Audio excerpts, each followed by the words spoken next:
Welcome to the deep dive.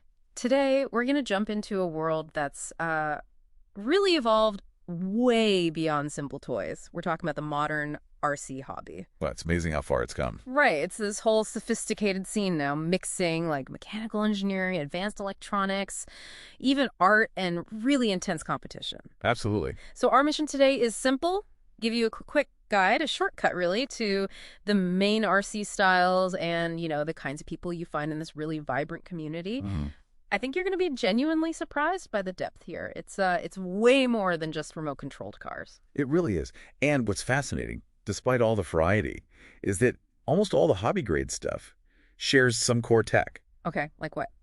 Well, you got proportional control systems. That means, how much you turn the wheel or squeeze the throttle exactly matches the car's response. Super precise. Ah, okay, not just on-off. Exactly. Yeah. And chassis materials, you see everything from tough plastics to high-tech carbon fiber. Depends what you need. Strength versus weight, that whole balance. Right. Plus, intricate drivetrains, suspension systems built to handle crazy forces, and powerful electric or nitro engines.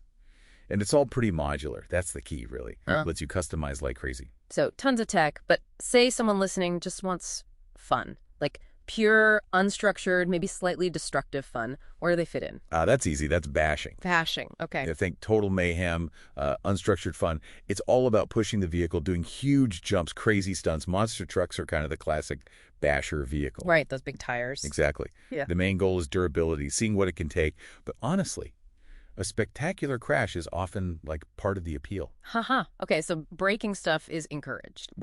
Well, maybe not encouraged, but it's definitely accepted. You learn a lot when things break, actually. It's like a crash course in fixing things fast. That does sound like a blast, but I guess that's worlds away from the more serious competitive side. Oh, completely different mindset. If bashing is chaos, then racing is the polar opposite. It's all about absolute precision. Consistency, speed, all on purpose-built tracks. Yeah. You have governing bodies, like ROR here in the U.S. or IFMAR internationally. They set up strict classes. Why the strict classes? It keeps things fair. It makes sure the competition is about, driver skill and how well you set up your car, not just who spent the most money or has the most power. Right. Levels the playing field. Exactly. It makes it accessible. It's Yeah. really about mastering the perfect lap, tiny adjustments making huge differences. Does all that seriousness, the rules and classes, ever squeeze the fun out of it? Not really. The fun just changes. It's less about big air and crashes and more about the satisfaction of nailing a perfect corner or shaving milliseconds off your time. It's a different kind of thrill. Okay, a different challenge. Yeah. Now, shifting gears completely, let's talk about crawling. Crawling sounds slow. It is. It's super slow, very deliberate. The whole point is technical problem solving. Imagine playing chess, but against gravity and rocks. Chess against gravity, I like that. The goal is just meticulous driving, navigating over insane obstacles where speed would just wreck you. So what makes a vehicle good at crawling? What's the tech? Okay, so crawlers need massive torque at really low speeds, so they use extremely low gearing. Right, for control. Exactly. Then you need suspension that can twist and flex like crazy articulation, we call it. Keeps the tires on the ground over super uneven stuff, and locked differentials are key. A locked diff. Yeah, it means both wheels on an axle always turn at the same speed. Prevents one wheel spinning uselessly if it loses traction. Sends power where you need it.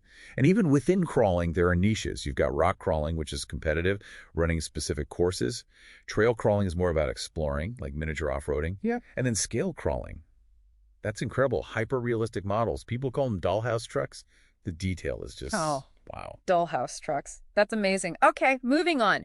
Drifting. Now, this sounds like style is important. Oh, absolutely. Drifting is automotive art, really. It's Yeah. all about style, precision, and those long, controlled slides. And I hear rear-wheel drive is essential, and something about a gyro. Spot on. RWD is critical, lets the back wheels break loose and slide while the front wheels steer. Yeah. And yeah, the electronic gyroscope, that's pretty much essential these days. Why the gyro? Can't people just countersteer? Well, they can, but the gyro senses the car's rotation, the drift angle, and applies tiny, super fast countersteer corrections way quicker than human reflexes.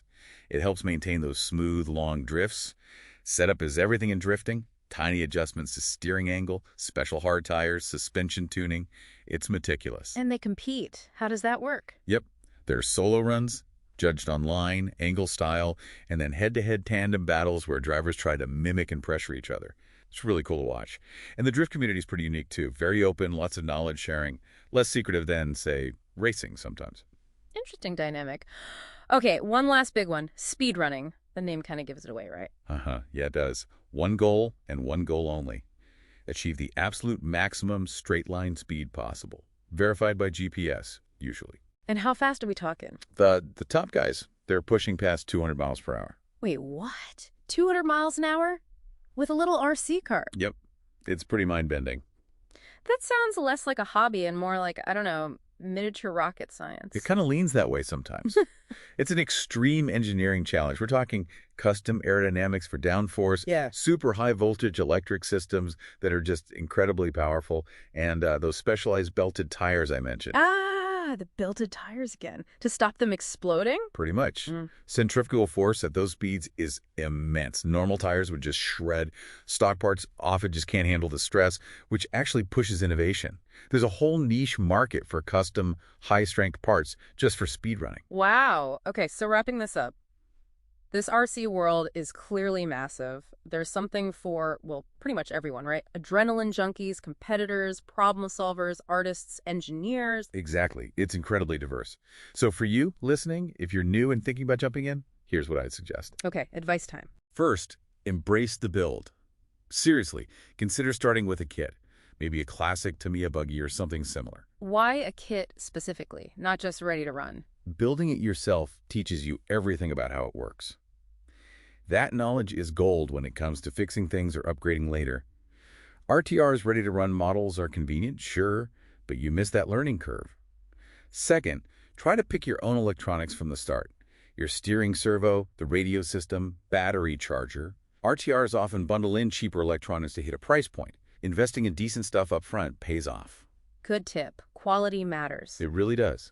And finally, budget realistically. Remember, it's not just the car kit. You need the electronics, batteries, a charger, paint for the body, maybe some basic tools. Factor it all in so you have a smooth start. That makes sense. So it seems like the journey with just one RC car could actually touch on all these different aspects we talked about. You could be a collector, a builder. Maybe it even becomes a shelf queen. Oh, yeah, absolutely. A shelf queen that perfectly built, beautiful model that maybe gets admired more than driven hard.